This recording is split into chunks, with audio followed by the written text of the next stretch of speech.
मित्रों नमस्कार, आप हैं बसंत गुरु जी के साथ। आप आंख बंद करके बैठ जाइए और आप सोचते रहें कि आपको सत्य दिखाई देगा। आप आंख खोलकर बैठे हैं और आप सोच रहे हैं कि आपको सत्य दिखाई देगा। आप हाट बाजार में बैठे हैं और सोचते हैं कि आपको सत्य दिखाई देगा, लेकिन आपको तो चारों तरफ असत्य की बाजार दिखाई देता है। असत्य, हर जो भी बंदा आपके सामने आता है तो आपको लगता है झूठा है, ये व्यक्ति कितना झूठ बोलता है।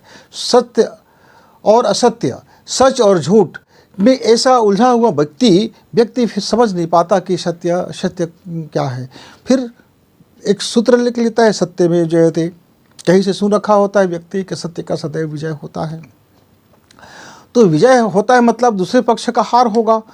तो असत्य और सत्य की जो ये हम सोचते हैं ना मित्र, ये ज़बरदस्त हमको उलझन में, पेच में फंसा देता है। क्योंकि जो सत्य आपके लिए है, हो सकता है कि सेकंड पर्सन के लिए वो सत्य ना हो। जैसे मान लीजिए आप पति हैं, तो पति के लिए जो सत्य है वो पत्नी के लिए हो सकता है सत्य होगा, और एक पत्नी है उसके लिए उसका पति का सत्य उसके लिए असत्य हो सकता है। तो ये तो अपने अपने पक्ष की बात हुआ। जब कोई पक्ष में सत्य दिखाई देता है तो फिर वो संपूर्ण सत्य नहीं हो सकता, फिर वो अर्ध सत्य हो सकता है, वो थोड़ा सत्य हो सकता है, सत्य का आभास हो सकता है, सत्य छद्म सत्य भी हो सकता है। इसलिए जब हम पहले ये सत्य वचन, सत्यवादी, सत्य में जयते, सत्य की बोलो, सदैव सत्य बोलो, और सत्य की विजय होता है, सत्य पे हमको टिके रहना चाहिए, सत्य का नाम है, सत्य का ही बोलबाला होगा, दुनिया में सत्य है। तो मित्रों, इस दुनिया में असत्य कुछ है ही नहीं, क्योंकि सत्य भी कुछ नहीं है तो असत्य भी कुछ नहीं है। यदि असत्य का अस्तित्व है तभी सत्य का अस्तित्व होगा। अब ये सत्य और असत्य की जब जाल में आप फंस जाते हैं तो ये समझना बड़ा मुश्किल हो जाता है। मैं अपने गुरुजी से पूछा, गुरुदेव, आदमी न जाने कितना ज़्यादा इस सत्य और असत्य के पछड़े में फंसा हुआ कितना समय बर्बाद कर देते हैं गुरुजी।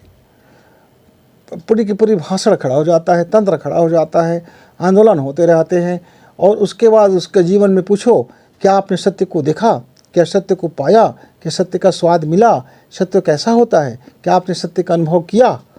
तो आदमी ठन ठन गोपाल, फिर झूठ का सहारा लेता है, फिर मुखौटे लगाता है, फिर पाखंड करता है, फिर छद्म सत्य के बारे में कहता है कि भाई मैं सदा सत्य बोलता हूँ, भाई मैं तो कभी झूठ नहीं बोलता, भाई झूठ नहीं बोलना चाहिए, आदमी को सदा सत्य बोलना चाहिए, वगैरह वगैरह। लेकिन बिना झूठ का उसका भी कोई गुजारा नहीं, वह भी जानता है। सत्य, सदैव सत्य बोलो, ये कहने वाला भी जानता है कि उसने अभी भी झूठ बोला है। कि सदैव, सदैव मतलब क्या, कि ऐसा कोई कालखंड ना हो जिसमें आप असत्य बोलो। असत्य भाषण क्यों करना, ऐसा भी बोलते हैं, ये सत्य भाषण नहीं करता है।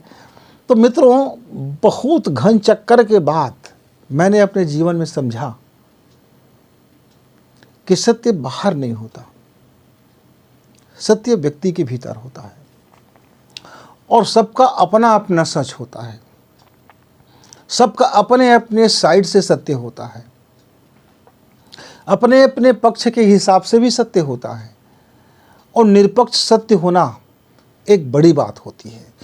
निरपक्ष सत्य को समझना और किसी बात के सत्य को समझना, दोनों में बड़ा फर्क है। अब मान लीजिए एक व्यक्ति ने दूसरे व्यक्ति को गाली दिया, तीसरा व्यक्ति देख रहा था, क ने ख को गाली दिया, अब ख को ग देख रहा था, और ग को घ देख रहा था, और घ को क नहीं देख रहा था। अब एक अदालत में गवाह के लिए पहुंचा गया, पूछा गया, क्या आप इस व्यक्ति को जानते हो? तो ख ने ग से कहा कि हाँ, मैं इनको जानता हूँ, और ग ने कहा कि हाँ, मैंने इनको गाली देते हुए सुना है कि ये क को गाली दे रहा था। तो कहा, आपको सुनते हुए क्या किसी ने देखा है? तो बोला हाँ, घ ने देखा है। तो घ से पूछा गया, तो बोला, घ ने कहा कि नहीं, मैं तो ग को नहीं देखा था, मैं तो क को देख रहा था, और ये भी मुझे मालूम नहीं कि ख किसको गाली बक रहा था। वो गाली दे रहा था, इतना सत्य है, पर किसको गाली दे रहा था ये मुझे मालूम नहीं, मैं इसके बाबत कुछ नहीं कह सकता। हो सकता है अपने आप को गाली दे रहा हो सकता है हवा को गाली दे रहा हो सकता है किसी कि बहुत पहले किसी चीज़ की याद आ गया उसको गाली दे रहा हो। गाली दे रहा था, बस इतना ही सत्य है, पर किसको दे रहा था, क्यों दे रहा था, कितने समय तक दिया, मैं नहीं जान सकता। तो मित्र, तो इस वाकई जो सत्य है कि गाली देने वाला पर्सन जो ख है वह किसको गाली दिया केवल ख के अलावा दूसरा नहीं जान सकता, क्योंकि ख को उसका वास्तविक सत्य पता है कि वो उस समय क्या बोल रहा था, किसको बोल रहा था। क अनुमान लगा सकता है क्योंकि क का विवाद हो रहा था, तो विवाद हो रहा था तो क ने अनुमान लगाया कि मुझको गाली दिया, और ग ने भी अनुमान लगा लिया कि क को गाली दे रहा था ख, क्योंकि दोनों के बीच में पहले विवाद हो रहा था। तो अनुमान लगा लेना अर्ध सत्य हो सकता है, छद्म सत्य हो सकता है, छोटा सत्य हो सकता है, या आभासी सत्य हो सकता है। तो मित्रों, ज़िंदगी में ऐसे बहुत से फैसले, बहुत से प्रेम, बहुत से नफरत, बहुत से लाभ और बहुत से हानियों का यही सत्य होता है कि अनुमान, कई बार हम अनुमान को सत्य मान लेते हैं, कभी हम छद्म को सत्य मान लेते हैं, कभी हम मुखौटे को सत्य मान लेते हैं, और कभी आभासी को सत्य मान लेते हैं, और कभी कल्पना को भी सत्य मान लेते हैं।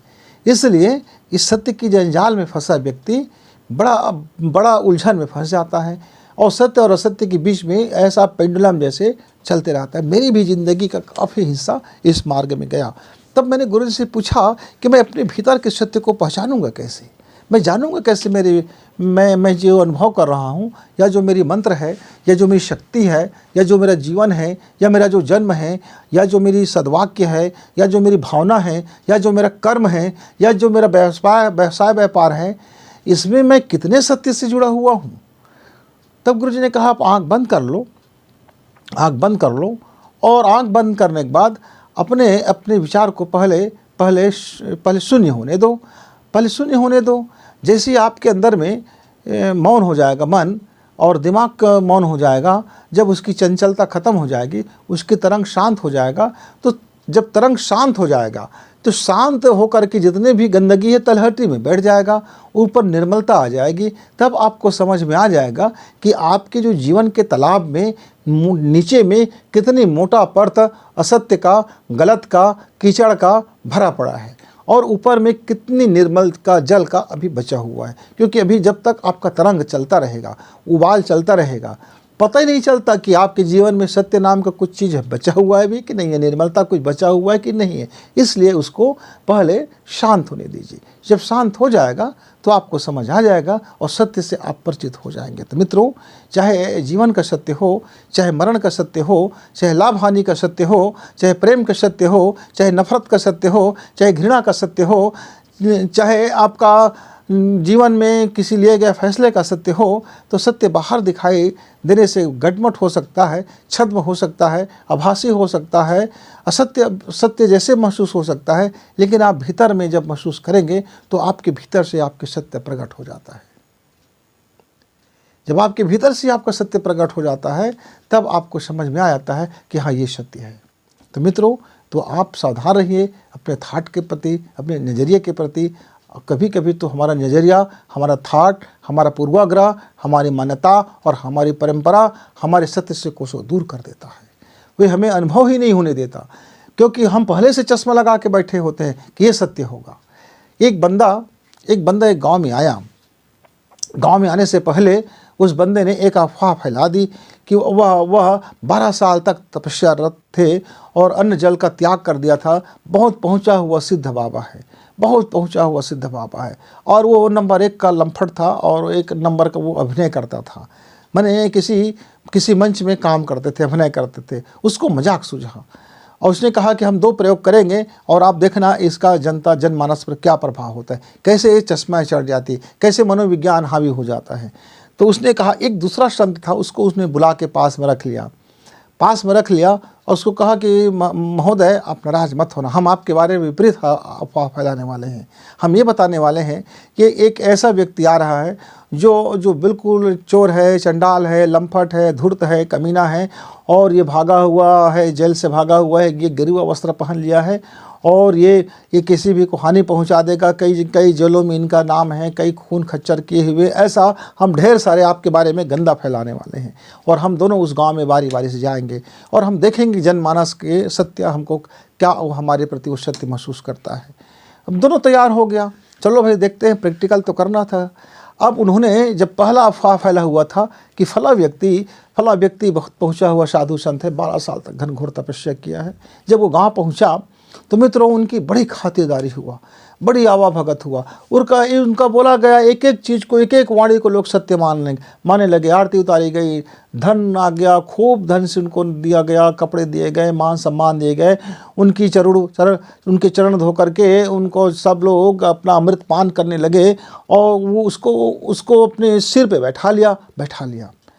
2 दिन तक ये नाटक चलता रहा। अब नाटक के मुताबिक तीसरा दिन उस व्यक्ति को पहुंचना था। उन्हीं में से एक अफवाह फैला दिया गया कि इस गांव में एक ऐसा धूर्त, कमीना और चंडाल और बहुत पाखंडी व्यक्ति आ रहा है जो साधु के वेश में है, और वो जेल काटा हुआ व्यक्ति है, कई जगहों में कई खून किया हुआ है, वो जेल से फरार व्यक्ति है। भैया सावधान रहना, बच के रहना, वो कुछ कर देगा।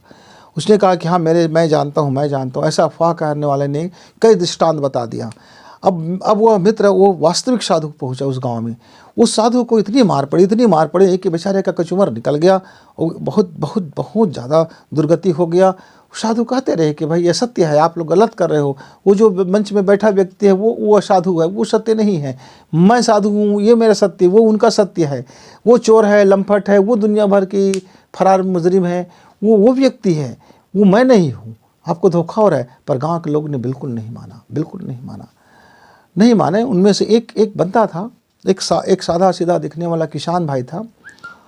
उन्होंने अपनी आंखें बंद की, कुछ समय तक बैठा और दोनों के क्रियाकलाप को अनुभव किया, दोनों के वक्तव्यों को अनुभव किया, और उनको सत्य प्रकट हो गया कि यहाँ जो कौन इसमें फरेबी है और कौन सत्यवादी है। तो उन्होंने कहा कि हाँ मुझे मालूम है कि इसमें से क्या सत्य है, और उन्हें कहा कि हम 2 चीज़ें रखेंगे परीक्षण के लिए, सबको भी मालूम हो जाएगा कि इसमें से असली साधु कौन है और नकली साधु क्या है। अपना अपना सत्य सबको मालूम हो जाएगा। क्योंकि साधु का स्वभाव था कई दिनों तक भूखे रहना, एक जगह बैठे रहना, और कई तरह की चीज़ें। उनको अपने जीवन से ज़्यादा मोह नहीं था, शरीर से ज़्यादा मोह नहीं था। तो इन्होंने क्या किया, दोनों का इनको जो धन मिला हुआ था, उस धन को लोगों ने आग लगा दी। अब साधु को तो पहले से मार पड़ा हुआ था, जैसे ही आग लगा तो उनका जो प्रपंच था वो अंदर से बोल पड़ा, अरे यार हमारा तो बड़ा नुकसान हो गया, ये क्या हो गया, आप धन को ठिकाना क्यों नहीं लगाए, आप ऐसा क्यों नहीं किए, वैसा। उनके दोनों दोस्तों के बीच में खूब झगड़ा शुरू हो गया और पूरे गांव के सामने सत्य प्रकट हो गया। साधु अभी जो करा रहा था वो शांत बैठा था। उसने कहा भाई आग मत लगाओ, धन है, गरीबों में बांट दो, जन कल्याण में लगा लो, आग क्यों लगा देते हो, किसी को दे दो, आग लगाने से किसी का फ़ायदा नहीं होगा। वो आग लगाने वाले को समझा रहे थे इसका सदुपयोग करो। और जो पहले वाला व्यक्ति था, जो झूठा था, जो पाखंडी था, वह धन की आग लगने से बड़ा दुखित था, क्रोधित था और आवेशित था। इस तरह से दोनों का अपना अपना सत्य प्रकट होने लगे। लेकिन सत्य जाना कौन? जो मौन हुआ, जो भीतर में गए और दोनों को बहुत पारखी से ध्यान दिया। और दोनों को पता था, साधु को भी उनका सत्य पता था, लेकिन साबित नहीं कर सक रहा था। वो पाखंडी को भी उसका सत्य पता था कि वास्तव में क्या है। तो जो हमारे भीतर में होता है वो हमें सत्य पता होता है। हम दुनिया के सामने जो भी रहे मित्रों, लेकिन अपने भीतर में सबको अपना अपना सत्य मालूम होता है। तो जरा देखिए अपने विचार, अपना ध्यान, अपना सत्य। जब तक आप अपना सत्य समझें तब तक गुरु जी को विदा। नमस्कार, धन्यवाद।